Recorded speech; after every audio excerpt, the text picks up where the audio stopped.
Hi everyone, welcome back to the Bong academy YouTube channel. আমি তোমাদের সৌমেন দা। তো বন্ধুরা, তোমরা টাইটেল আর থাম্বনেল থেকে বুঝতে পেরে গেছো আজকে কোন কোন টপিকে কথা হতে চলেছে। আজকের এই ভিডিওতে তোমাদের সমস্ত আপডেট আমি শেয়ার করে দেবো, সমস্ত ডাউট ক্লিয়ার করে দেবো। একটা ভিডিওতে সমস্ত আপডেট তোমরা পেয়ে যাবে।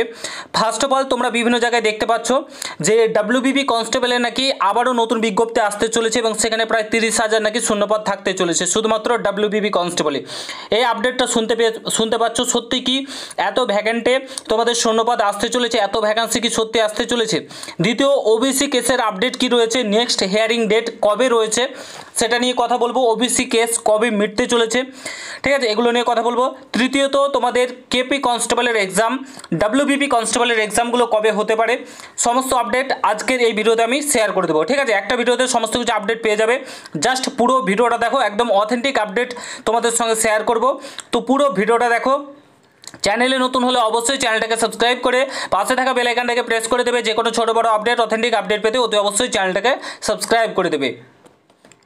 তো বন্ধুরা, তোমরা যারা যারা বিভিন্ন এক্সামের জন্য প্রস্তুতি নিচ্ছ, বিশেষ করে WBP constable, KP constable, WBP SI, KP SI, এইসব এক্সামের জন্য তোমরা যারা যারা প্রস্তুতি নিচ্ছ, অতি অবশ্যই তোমাকে মক টেস্ট দেওয়া উচিত। মক টেস্ট না দিলে কি হবে, তুমি বাকিদের থেকে অনেকটাই পিছিয়ে থেকে যাবে। মক টেস্ট দিলে কি হয়, তোমার যে দুর্বল জায়গাটা সেটাকে তুমি খুঁজে বার করতে পারো এবং সেটার উপর কাজ করতে পারো এবং সেটাকে ইমপ্রুভ করতে পারো। তার জন্য অতি অবশ্যই মক টেস্ট দেওয়া উচিত। তো আমি মক টেস্টের জন্য তোমাদেরকে রিকমেন্ড করবো টেক্সট বুকের জন্য। আমি শুধু বলছি না, তুমি যে কোনো দাদার কাছ থেকে, স্যারের কাছ থেকে, যে কোনো স্টুডেন্ট কাছ থেকে শুনে থাকবে, ভারতবর্ষের মধ্যে নাম্বার 1 হচ্ছে টেক্সট বুক, মক টেস্ট দেওয়ার জায়গা। তো বর্তমানে কিন্তু টেক্সট বুকে ফিউচার অফিসার স্পেশাল কিন্তু সেল চলছে। ঠিক আছে, you are the next officer yearly text book pass pro, তোমরা 699 টাকার পাস প্রো মাত্র 615 টাকায় পেয়ে যাবে। ঠিক আছে, মাত্র 615 টাকায় 1 বছরের জন্য এখানে মক টেস্ট দিতে পারবে। বং10 যদি কুপন কোডটা ইউজ করো আরও 12% ডিসকাউন্ট পেয়ে যাবে। ঠিক আছে, এবং তুমি যদি সিলেকশন পেয়ে যাও, এই টাকাটা কিন্তু তোমাকে রিফান্ড করে দেওয়া হবে। 615 টাকা কিন্তু তোমাকে রিফান্ড করে দেওয়া হবে। আর তুমি বাজারে একটা বই কিনতে যাও, সেখানে তোমার 500 থেকে 600 টাকা খরচা পড়ে যাবে এবং তুমি কটা মক টেস্ট পাবে? 30 থেকে 40টা মক টেস্ট পাবে, এর বেশি মক টেস্ট পাবে না। বাট এখানে কত মক টেস্ট পাবে দেখবে। তো অনস্ক্রিন তোমরা দেখতে পাচ্ছ এখানে টোটাল শুধুমাত্র ওয়েস্ট বেঙ্গল পুলিশ কনস্টেবলের জন্য, তাছাড়াও কেপিএসএ, ডাব্লিউবিপিএসএ এগুলো তো বাদই দাও, শুধুমাত্র পশ্চিমবঙ্গ পুলিশ কনস্টেবলের জন্য 547টা টোটাল টেস্ট পাবে। ঠিক আছে, তাছাড়াও 7টা ফ্রি টেস্ট পাবে। এখানে দেখতে পাচ্ছ তোমাদের 169টি অমার টেস্ট পাবে। প্রিভিয়াস ইয়ার কোশ্চেন তোমরা এখানেই পেয়ে যাবে। 4টি মেজর ইভেন্ট পাবে। তারপরে চ্যাপ্টার টেস্ট পাবে 199টি। তারপরে এখানে দেখতে পাচ্ছ বাংলা জিকে পাবে 30টি সেট। তারপরে এখানে চ্যালেঞ্জ সিরিজ রয়েছে, সাবজেক্টিভ টেস্ট রয়েছে, প্রত্যেকটা টেস্ট কিন্তু এখানে অ্যাভেলেবেল রয়েছে। 21টি ফুল লেন্থ টেস্ট রয়েছে। তো এই মক টেস্টগুলো কিন্তু তোমরা পেয়ে যাবে। বং10 কুপন কোডটা ইউজ করো, ভিডিও ডেসক্রিপশন বক্সে লিঙ্ক দেওয়া রয়েছে, সেখানে ক্লিক করো এবং এখনই কিন্তু নিয়ে নাও। এরপরে কিন্তু এই অফারটা পাবে না, তখন কিন্তু প্রাইস কিন্তু ইনক্রিজ হয়ে যাবে। ঠিক আছে, তো তার জন্য অতি অবশ্যই এখনই নিয়ে নাও, ভিডিও ডেসক্রিপশন বক্সে লিঙ্ক দেওয়া রয়েছে। তো বন্ধুরা, ফার্স্ট অফ অল যে আপডেটটা আমি শেয়ার করবো সেটা হচ্ছে তোমাদের OBC case update, next hearing date কবে দিয়েছে আর তোমাদের এই ওবিসি কেসটা কবে মিটতে চলেছে। ঠিক আছে, কারণ এটা নিয়ে সবচাইতে বেশি চিন্তিত রয়েছে ডাব্লিউবিপির অ্যাসপিরেন্টরা। কারণ অন্যান্য এক্সামগুলো তো হচ্ছে পিএসসির এক্সাম, মিসলেনিয়াসের এক্সাম রয়েছে সামনে, তারপরে ক্লার্কশিপের এক্সাম, তারপরে তোমাদের ক্যালকাটা হাইকোর্টের যেটা এক্সাম সেটারও প্রিলিমিনারি এক্সামের নোটিশ দিয়ে দিয়েছে। ঠিক আছে, সমস্ত এক্সামে হচ্ছে, শুধুমাত্র ডাব্লিউবিপির এক্সাম ছাড়া। তো ওবিসি কেসটা কবে মিটতে চলেছে সেই আপডেটটা তোমাদেরকে শেয়ার করে দিই এবং নেক্সট হিয়ারিং ডেট কবে রয়েছে চলো তোমাদেরকে দেখিয়ে দিচ্ছি। তো অনস্ক্রিন দেখতে পাচ্ছ তোমরা বিভিন্ন জায়গায় বিভিন্ন ডেট দেখতে পাচ্ছিলে। কেউ বলতে না, এটাই টেন্টেটিভ ডেট শিডিউল করা হয়েছিল, অক্টোবর চলে গেছিলো, তারপরে 30শে সেপ্টেম্বর। এখন তোমাদের 24/9/2024 কিন্তু তোমাদের নেক্সট হিয়ারিং ডেট রয়েছে। ওবিসি কেসের যে আপডেট সেটা হচ্ছে তোমাদের নেক্সট হিয়ারিং ডেট রয়েছে 24/9/2024 কিন্তু তোমাদের ওবিসি কেসের নেক্সট হিয়ারিং ডেট রয়েছে। আশা করছি এই ডেটেই তোমাদের মিটে যাওয়ার সম্ভাবনা প্রবল রয়েছে। ঠিক আছে, মোটামুটি সমস্ত কিছু রেডি রয়েছে। প্লাস আমাদের রাজ্যের মাননীয় মুখ্যমন্ত্রী তিনিও জানিয়েছেন, আশা করি ওবিসি কেসটা খুব তাড়াতাড়ি মিটতে চলেছে।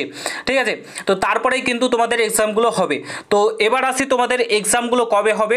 ঠিক আছে, আর নতুন ভ্যাকান্সি সত্যি কি বেরোবে সেটা নিয়ে তোমাদেরকে ফার্স্ট অফ অল আমি আপডেটটা শেয়ার করে দিই। নতুন ভ্যাকান্সি নিয়ে যে আপডেটটা উঠে এসেছে চলো তোমাদেরকে দেখিয়ে দিই। জাস্ট এই জিনিসটা তোমরা দেখে নাও। সেটা হচ্ছে একজন আরটিআই করেছিল, সেই আরটিআইয়ের কপিটা দেখতে পাচ্ছ তোমরা এখানে। তো ডাব্লিউবিপি কনস্টেবল, শুধুমাত্র ডাব্লিউবিপি কনস্টেবল এসআইয়ের তো তোমরা দেখেছো, ডাব্লিউবিপি কনস্টেবলের টোটাল এখনও পর্যন্ত শূন্যপদ ফাঁকা পড়ে রয়েছে আমাদের রাজ্যে 29,981টি টোটাল শূন্যপদ ভ্যাকেন্ট রয়েছে ইন কনস্টেবল, ঠিক আছে, in the rank of constable. তো তোমাদের কনস্টেবল পদে 29,981টি শূন্যপদ ফাঁকা পড়ে রয়েছে। আমি তোমাদেরকে সর্বপ্রথম জানিয়েছিলাম যে এই ভ্যাকান্সিটির পর আবারও একটা নতুন ভ্যাকান্সি বেরোবে, বাট এই ভ্যাকান্সিটা যতদিন না ক্লিয়ার হচ্ছে, মানে এক্সাম যতদিন না হচ্ছে, একটা এক্সাম রয়েছে, এক্সামটা হবে দেন তোমাদের ডাব্লিউবিপি কনস্টেবলের নতুন ভ্যাকান্সি বেরোবে। তার আগে কোনো মতেই তোমাদের নতুন ভ্যাকান্সি বেরোবে না। রাজ্যে সমস্ত এক্সাম আবার হবে, যে এক্সামগুলো মানে নতুন ভ্যাকান্সি সমস্ত বেরোবে, যেগুলো এখন বেরিয়েছে বর্তমানে, যার এক্সাম হবে তারপরে নতুন ভ্যাকান্সিগুলো বেরোবে। তোমাদের বলে দিচ্ছি কী কী ভ্যাকান্সি আছে। এসআই এর তোমাদের ভ্যাকান্সি তোমরা জানো 494টি, ঠিক আছে। এবির ভ্যাকান্সি বেরোবে, সেটা খুব সুন্দর একটা চাকরি। দ্বিতীয়ত তোমাদের কেপিএসআই এর 600+ শূন্যপদ রয়েছে, দুটো হলো। তৃতীয়ত তোমাদের আবগারি কনস্টেবল এএসআই এর ভ্যাকান্সি, এই ভ্যাকান্সি করে বেরোবে। তারপর অগ্রগামী সিভিল ডিফেন্সের অলরেডি অনুমোদন পেয়ে রয়েছে, সেই ভ্যাকান্সিগুলো কিন্তু বেরোবে। শুধুমাত্র আটকে রয়েছে তোমাদের এই ওবিসি কেসের জন্য। ওবিসি কেসটা মিটলেই তোমাদের ভ্যাকান্সিগুলো পরপর প্রকাশিত হবে আবারও। কারণ একটাই, সেটা হচ্ছে 2026-এ ইলেকশান রয়েছে। ইলেকশানের আগে ভ্যাকান্সি বার হবে, এটা আমরা আজ বলে না, আমরা মানে বহু বছর ধরে দেখে আসছি। সেটা সেন্ট্রালে বলো কিংবা আমাদের রাজ্যে বলো, যখনই কোনো ভোট আসে ভোটের আগে কিন্তু ভ্যাকান্সি ছাড়ে, প্রত্যেকটা ডিপার্টমেন্টে কম বেশি করে ছাড়ে। তাছাড়াও তোমাদের গ্রুপ ডি গ্রুপ সির যে ভ্যাকান্সি সেটাও ছাড়বে। আরেকটা তোমাদের যেটা হচ্ছে আমাদের সেন্ট্রাল মানে এসএসসি বোর্ড, সেই ভ্যাকান্সিটা তোমাদের গ্রুপ ডি গ্রুপ সির ভ্যাকান্সি ছাড়বে। আরেকটা হচ্ছে পঞ্চায়েত দপ্তরের যে ভ্যাকান্সিটা, সেই ভ্যাকান্সিটাও ছাড়বে। ভ্যাকান্সিগুলো এখনও অপেক্ষাকৃত, তোমাদের ওবিসি কেসের জন্য আটকে পড়ে রয়েছে। এগুলো মিটলে তোমাদের ভ্যাকান্সিগুলো কিন্তু পরপর প্রকাশিত হয়ে যাবে, ঠিক আছে। আশা করি বুঝতে পেরেছো। আসি তোমাদের recruitment to the post of constable, lady constable in Kolkata police 2024, WBP constable 2024, WBP SI 2024, এগুলোর এক্সাম কবে হতে পারে? দেখো, ওবিসি কেসটা মিটে গেলেই তোমাদের পুজোর পরে এক্সাম হবে। এবার পুজোর পর বলতে কখন এক্সামটা হতে পারে, ডেট এখনও পর্যন্ত ঠিক হয়নি, ঠিক আছে। একটা মিটিং হবে ডাব্লিউবিপিআরবি বোর্ডে, সমস্ত কিছু তাকিয়ে রয়েছে ডাব্লিউবিপিআরবি বোর্ড ওবিসি কেসের দিকে।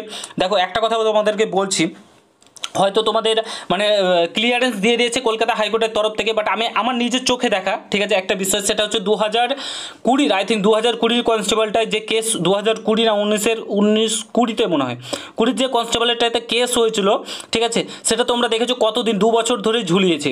তার জন্য ডাব্লিউবিপিআরবি রিস্ক নিতে চাইছে না, যদিও কলকাতা হাইকোর্ট ক্লিয়ারেন্স দিয়ে দিয়েছে, তারা চাইলে এক্সাম নিতে পারে।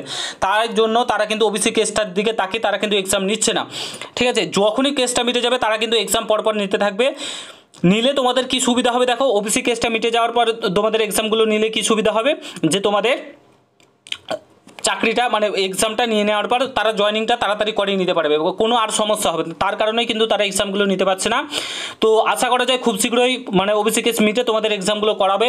তোমাদের কেপি প্রিলি যেটা হওয়ার পসিবিলিটি রয়েছে, ঠিক আছে, আমি আগেও বলেছি, এখনও বলছি, ডিসেম্বর মাসের ফার্স্ট উইক। আর তোমাদের ডাব্লিউবিপি এসআই হবে তারপরে তোমাদের ডাব্লিউবিপি কনস্টেবল এই বছর না হওয়ার চান্স সবচাইতে বেশি রয়েছে। তোমাদের 2025 সালে ডাব্লিউবিপি কনস্টেবল মোটামুটি ফেব্রুয়ারি মাস নাগাদ হবে। দেন তোমাদের এক্সাম হওয়ার পরে ডাব্লিউবিপি কনস্টেবলের নতুন ভ্যাকেন্সি আবার প্রকাশিত হবে, ঠিক আছে। আশা করি এই আপডেটটা আমার কাছে রয়েছে, ঠিক আছে। পুরোপুরি এটা টেন্টেটিভ, এখনও পর্যন্ত কোনো ডেট কিংবা কোনো কিছু ফিক্সড হয়নি। তোমরা হাতে প্রচুর টাইম পাবে এবং যারা প্রস্তুতির তুঙ্গে রয়েছে তোমরা মাঠের জন্য প্রস্তুতি নিতে শুরু করো, এবং যাদের এখনও সিলেবাস কমপ্লিট হয়নি তারাও হাতে প্রচুর সময় পাচ্ছ, নিজেকে প্রস্তুত করো সেই অনুযায়ী। আশা করি ব্যাপারটা তোমাদেরকে আমি বোঝাতে পেরেছি। যদি ভিডিওটা ভালো লাগে প্রত্যেকের সঙ্গে শেয়ার করো, কোনো কিছু আপডেট চাইলে কমেন্ট বক্সে জানাবে, আমি তোমাদেরকে আপডেট শেয়ার করে দেবো। তো দেখা হচ্ছে নতুন ভিডিওর সঙ্গে বন্ধুরা, ভালো থেকো, সুস্থ থেকো, গুড বাই, জয় হিন্দ, বন্দে মাতরম।